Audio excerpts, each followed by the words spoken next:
If you have a connection to Switzerland through your family or your partner and want to make it official by becoming Swiss yourself, this is how you can go about it. Even if you can't yodel, or play the Alp horn, or throw a big stone a long way, citizenship may well be within your reach. But beware, the path to becoming Swiss takes many twists and turns. So ask yourself, are you really ready for it? OK then, we'll walk you through it. There are 3 ways of becoming Swiss: by birth, marriage, or by living in the country for a long time. Swiss by birth. Unlike in other countries, being born in Switzerland doesn't qualify you for a Swiss passport.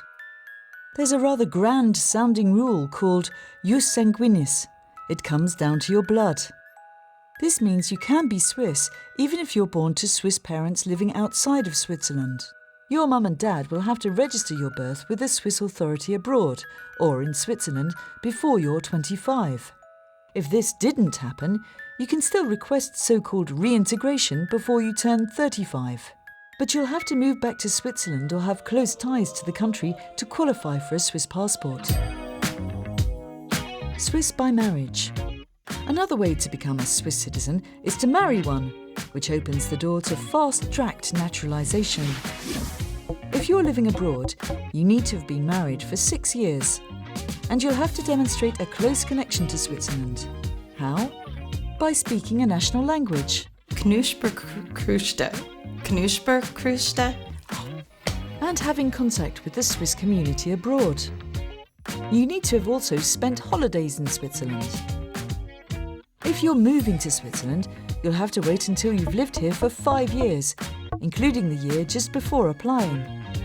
And you'll need to have been married for 3 years. Applicants in a registered partnership with the Swiss can also speed up the procedure. Like married people, you'll need to have lived in Switzerland for at least 5 years, including the year just before applying. You'll need to have lived with your registered partner for at least 3 years.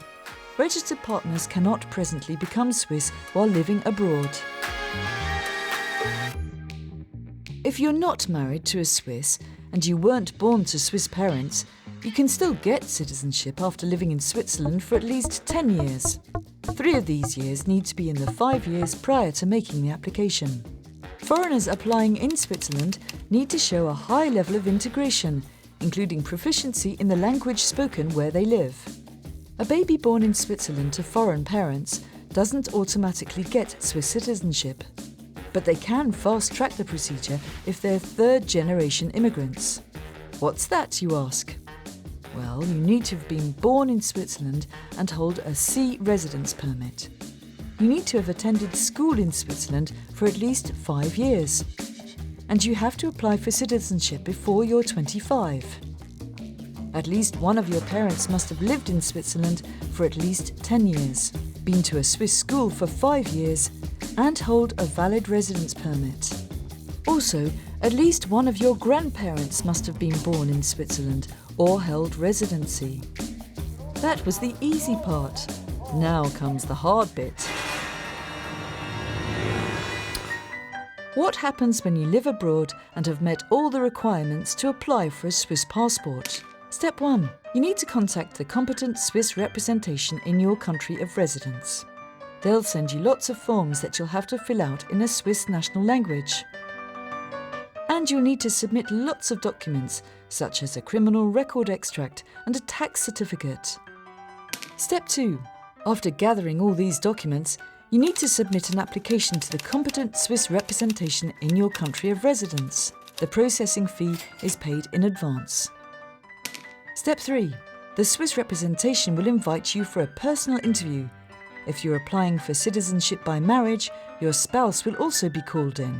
They'll want to find out whether you have close links with Switzerland and meet the other conditions. The interview will be held in a Swiss national language, so it's time to polish up your language skills. Step 4. If you pass the first interview, the representation will send your application and their report to the State Secretariat of Migration, SEM, in Bern. Step 5. The SEM issues its decision on the application. The representation will let you know if you're in or out. By this point, you might be asking yourself, is it really worth it?